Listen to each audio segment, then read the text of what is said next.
Salve, meus amigos. Bom dia, boa tarde, boa noite, boa madrugada, quem estiver estudando de madrugada. A gente vai resolver uns exercícios aí de dilatação.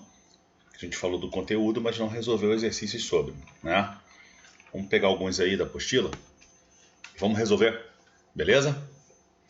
Ok, galera. Então, o primeiro exercício diz o seguinte. Um fio metálico tem comprimento de 100 metros a 0 graus Celsius. Sabendo que esse fio é constituído de um material com coeficiente de dilatação térmica linear. Então nós vamos agora estudar ele só em uma linha, ok? Tá aí o valor do coeficiente, né? 17 vezes 10 elevado a menos 6 graus Celsius elevado a menos 1. Ou pode aparecer também 1 sobre graus Celsius, ok? Determine.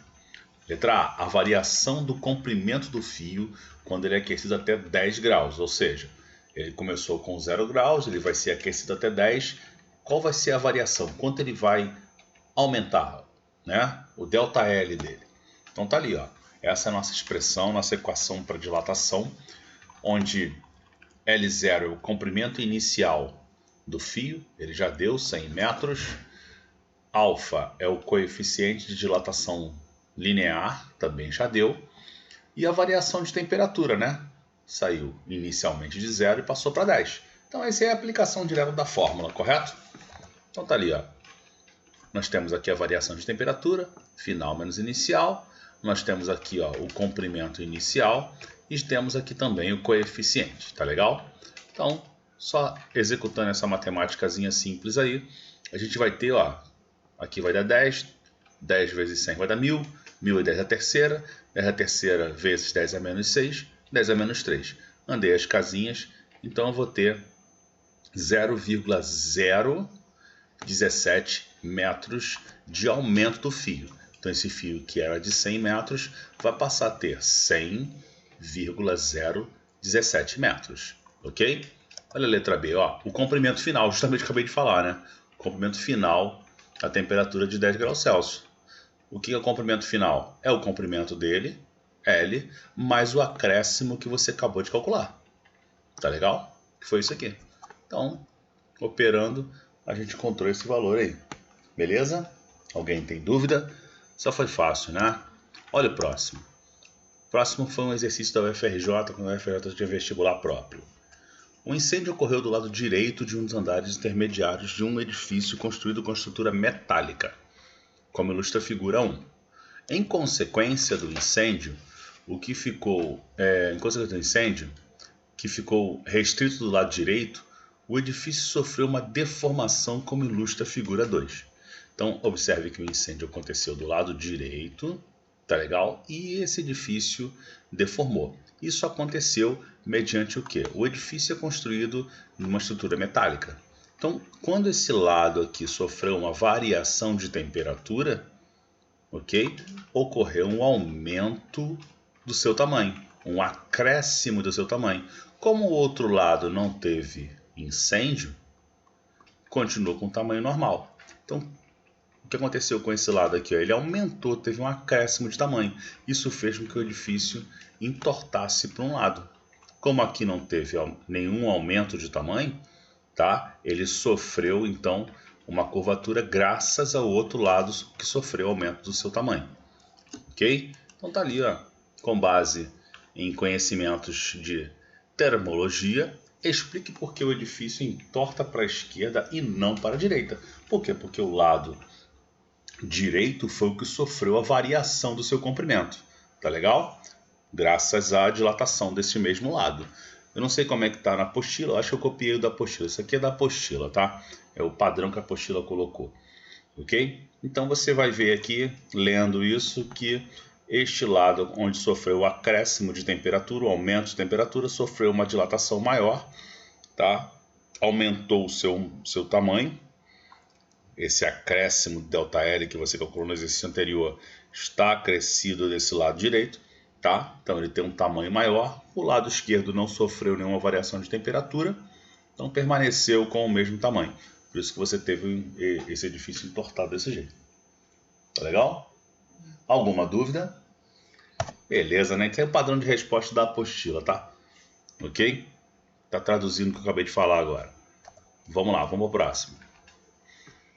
3 placas de um mesmo material metálico A, B e C, representadas na figura abaixo, são submetidas ao mesmo aumento de temperatura.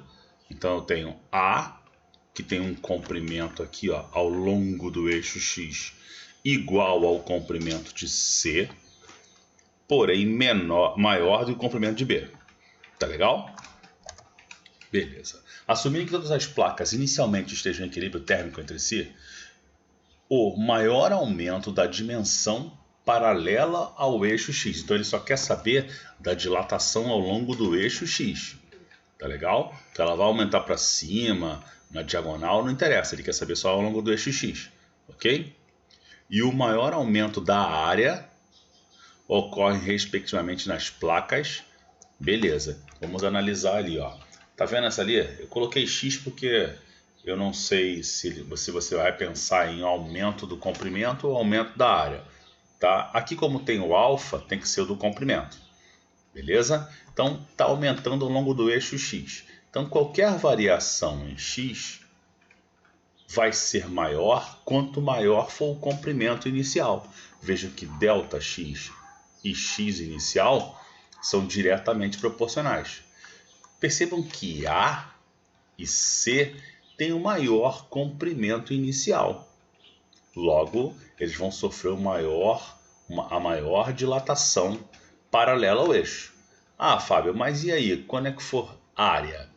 Se você pensar que a área dessa figura é esse comprimento vezes esse aqui, se eu aumentar esse comprimento muito mais do que as outras, do que B, por exemplo, eu vou ter uma área maior. Então, justifica-se que C, tá, tem uma área dilatada maior de B do que B, por quê?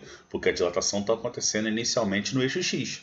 Então, como eu tenho um comprimento maior em C no eixo X do que em B, a área de C, no fim das contas, pois vai dilatar mais em X, vai ser maior do que a área de B, porque vai dilatar menos em B. Tá vendo? Aqui, ó, isso aqui vai dilatar pouco. Comparado a isso aqui, ó, o aumento aqui vai ser maior. Beleza? Então eu vou ter o aumento do comprimento de AB sendo maior, tá legal? E as suas áreas também, de AB não, gente, de A a C, e as suas áreas também sendo maiores, ok? Então, a opção correta aqui também é o que a apostila colocou aí como padrão, tá? Então tá aqui, ó, vai ser em C e vai ser em A, tá legal? Ok? Beleza, né? Vamos que vamos. Olha aí o próximo, ó. Um mecânico precisa encaixar em um eixo de aço um anel de latão. A temperatura ambiente, o diâmetro do eixo de aço é maior do que o orifício do anel de latão, de modo que essa temperatura é impossível encaixar o eixo no anel. Porém, sabe-se que o coeficiente de dilatação térmica do latão é maior do que a do aço. O que significa que, dependendo da temperatura dos corpos, o encaixe será possível. Então nós temos ali, ó, o eixo de aço e o anel de latão. Tá? Qual das alternativas a seguir, qual é a única que apresenta um procedimento que não permite esse encaixe? É que não permite. Beleza? Bem, o que não permite o encaixe foi mal. Apertei ali e denunciou a resposta. Mas tudo bem. É resfriar tanto um quanto o outro. Tá legal? Se você aquecer somente o anel, ele vai aumentar de tamanho, tá legal? Já que no enunciado ele falou que ó, a dilatação térmica do latão, de que é feito o anel, é maior do que a do aço. Então, se você só esquentar o anel, vai passar facilmente, né? E se você resfriar o eixo, também vai passar, porque o coeficiente do aço, apesar de ser menor, você só vai resfriar ele, então ele vai encolher. Agora, se você aquecer o eixo e o anel, como o anel tem um coeficiente maior, ele vai dilatar muito mais do que o aço. Então vai permitir também a passagem. Você só não vai conseguir isso resfriar o eixo e o anel. Como o coeficiente de dilatação do anel de latão é maior, quando você resfria, ele encolhe também mais rapidamente. e maior intensidade também, ok? Então ele vai ter um orifício menor, tá legal? Ok, gente? Então a opção correta aí é a letra C, resfriar. Ele está perguntando o que não permite o encaixe, resfriar o eixo e o anel. Beleza? Tranquilo, né? Essa foi fácil, hein? Essa é manjada. Bem, o funcionário de uma ferrovia precisa instalar um segmento de trilho para recompor uma linha férrea. O comprimento sem trilho é de 25 metros. O funcionário sabe que a temperatura no local de instalação varia de 10 graus Celsius no inverno a 40 no verão. O coeficiente de dilatação térmica do aço, material do qual o trilho é fabricado, é igual a 14 vezes 10 elevado a menos 6. Se a manutenção ocorrer no inverno, qual dos valores listados a seguir aproxima-se mais do máximo comprimento que o funcionário deve cortar o trilho para encaixar no espaço a ser preenchido? Então, beleza. O que a gente já sabe? A gente sabe a variação de temperatura, a gente sabe o comprimento e o coeficiente. Então, vamos calcular qual foi o comprimento qual vai ser a variação desse comprimento. Tá legal? Vamos lá. ΔL. Bem, eu vou aplicar os dados aqui. Na verdade eu quero saber o comprimento final. Então vou fazer o seguinte, ó. Eu vou manipular a equação. ΔL é L menos L0. Vou passar esse menos L0 para o outro lado. Tá? Ele estava negativo, passou positivo. E vou tirá-lo e colocá-lo em evidência. Tá legal? Então colocando L em evidência eu tenho isso aqui. Eu já tenho o comprimento inicial? Tenho, 25. Eu já tenho o coeficiente de dilatação? Tenho, 14 vezes 10 é menos 6. Eu tenho a variação de temperatura? Tenho, 10 para 40, ok? Então vamos calcular isso aí, tá? Então eu tenho o comprimento final dele, que foi 25, tá? Eu tinha dito o comprimento inicial, né? Não, o espaço é 25 que ele tem, tá legal? Ele tem 25, então esse trilho pode chegar até 25, tá legal? Então é aqui, comprimento final, ele pode chegar até 25, eu quero saber o inicial. E a variação de 30 graus Celsius, está aqui, Δθ, 30 graus Celsius, o coeficiente. Vou multiplicar esse caso, vou somar com 1 e a gente vai ter esse valor aí, tá bom? Multipliquei 30 vezes 14, andei as casas decimais, somei com o algarismo 1, tem esse valor. Passei esse 1,0000 para o outro lado dividindo, tá?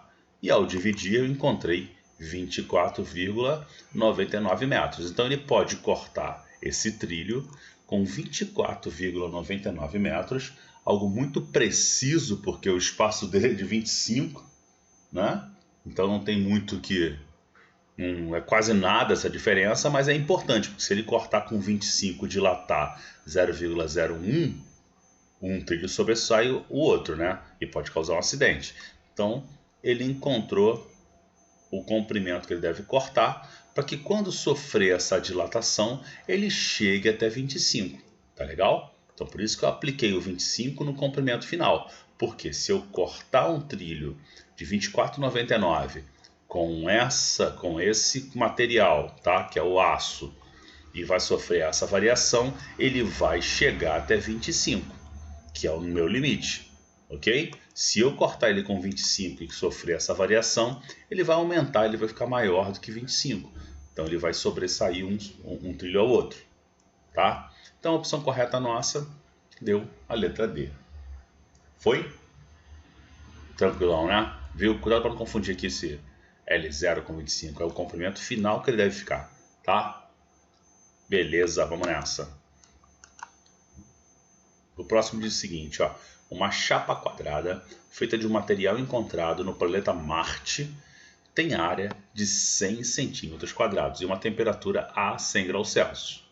A uma temperatura de 0 graus Celsius, qual será a área da chapa em centímetros quadrados? Então agora você está vendo que estava 100, ele levou essa chapa para 0. Aqui está o coeficiente do material. Ele falou que esse coeficiente, essa chapa veio de Marte, porque esse coeficiente aqui provavelmente não tem na nossa natureza, tá legal? É alguma coisa que foi inventada para esse exercício, ok? Por isso que ele chamou essa chapa de chapa marciana, tá?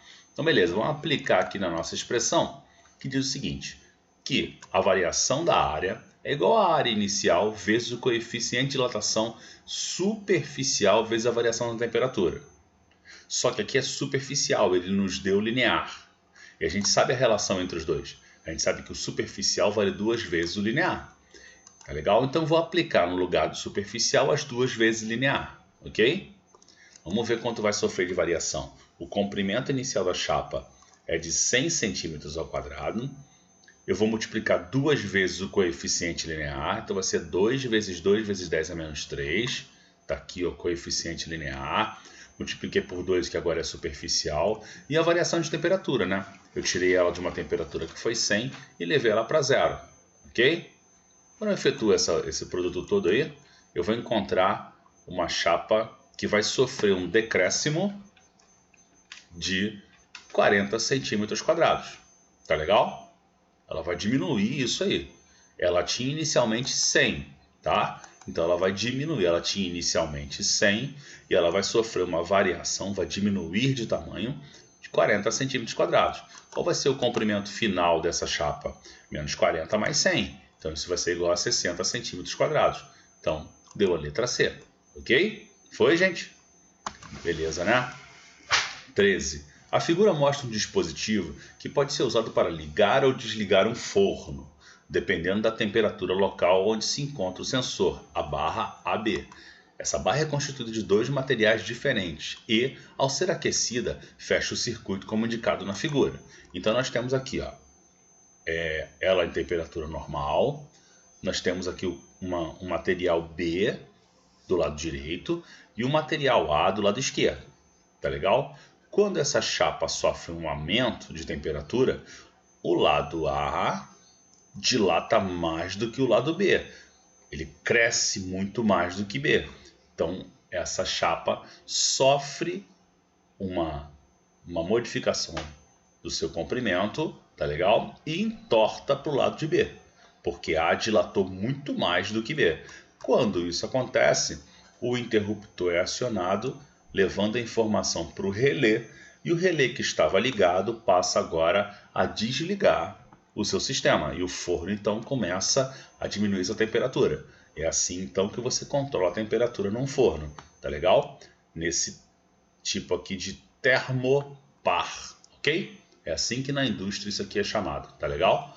Termopar, tá legal? Beleza, né?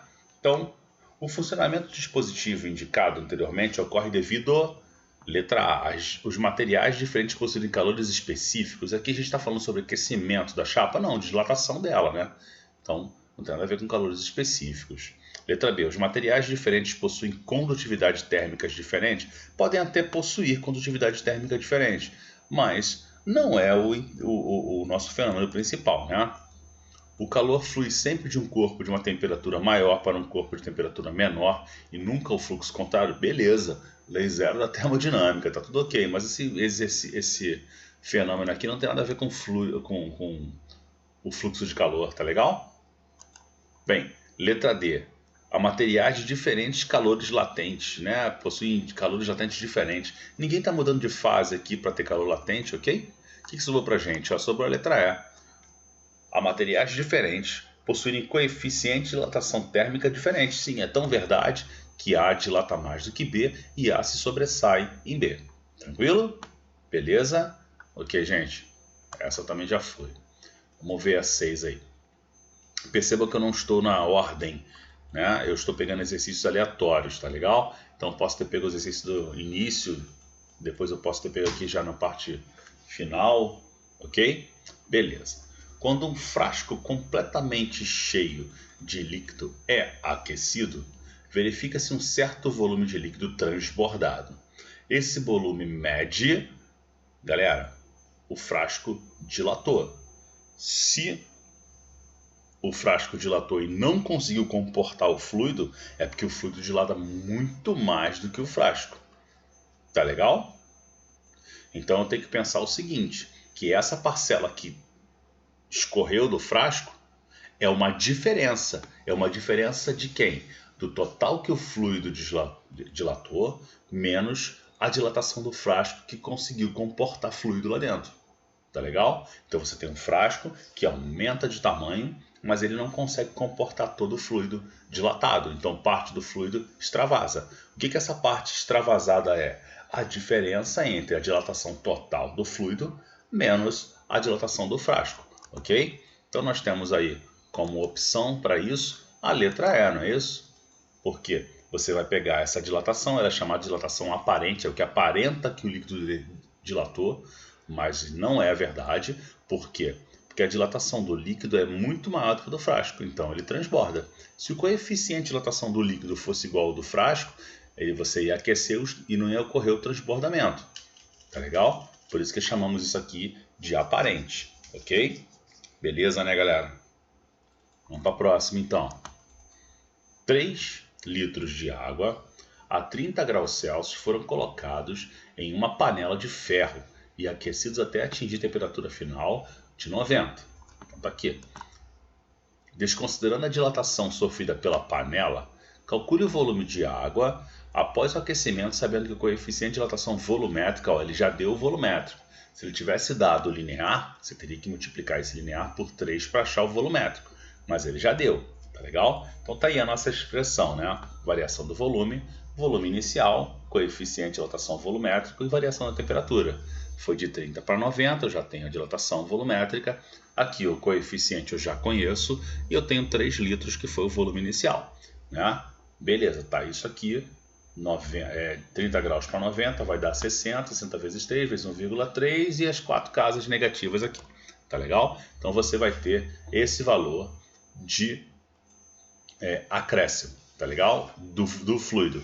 Mas eu acho que ele quer saber o volume final, né? Desconsiderando a dilatação sofrida pela panela, calcule o volume de água após o aquecimento. Então ele quer saber o volume final. O que é o volume final? É o volume inicial mais esse acréscimo, ok? Então tá aqui, ó. O volume final é o volume de água inicial mais o acréscimo. Então vou somar 3 litros mais esse valor encontrado. Então 3,0234. Beleza? Isso foi bem fácil esse, né? Tranquilão, ok? Beleza, galera. Vamos ver esse aí para a gente fechar os 10 exercícios, tá, de dilatação. A gasolina possui um coeficiente de dilatação volumétrica, então já deu o volumétrico, né? Alto. 1,1 vezes 10 elevado a menos 3. Um posto de gasolina comprou 5.000 litros de gasolina e recebeu o carregamento a uma temperatura de 35 graus Celsius. Porém, toda a gasolina foi vendida quando a temperatura baixou para 25. Num dia qualquer, o cara resolveu vender essa gasolina, só que ele se ferrou, porque ele vendeu numa temperatura de 25 graus. Né? Sabendo que o litro da gasolina foi comprado a R$ 2,50, calcule o prejuízo do posto. O que a gente vai calcular então? A gente vai calcular quanto diminuiu, tá? Quanto diminuiu desse volume aí. E depois fazer uma regra de 3 para saber, né, se 1 litro equivale a 2,50, quantos litros que foram diminuídos vai equivaler a X. Tá legal? Vamos nessa. Então tá aí, ó. Essa é a nossa expressão, já que estamos falando de volume, não é? Tá aqui, ele deu o coeficiente de dilatação volumétrica. É isso aqui, tá? Deu a variação de temperatura, 35 para 25, e a gente sabe o volume inicial, que foi 5.000 litros. Beleza, vamos aplicar todos os dados ali na nossa expressão. Bem, calculando isso tudo aí, eu encontrei que no tanque, essa gasolina acabou encolhendo com essa diminuição de temperatura. E encolheu 55 litros. Tá legal? Vamos fazer uma regra de 3 agora básica. Que regra de 3 diz a isso? Por que está negativo? Porque ele tomou um prejuízo, tá vendo? Ok? Mas eu não vou levar esse negativo mais para lá abaixo, não. O que eu sei? Eu sei que 1 litro dessa gasolina, tá? Que o litro de gasolina foi a 2,50. Só que eu estou tomando um prejuízo, eu não, né? O dono do posto, de 55 litros. Ok? Então vai ser equivalente a X. Multiplicando ali, eu passo a ter então um prejuízo de 137,50 centavos, tá? De prejuízo. Ok? Então, que azar desse cara comprar tudo com 35 e vender tudo com 25. Beleza? Então tá aí a opção correta.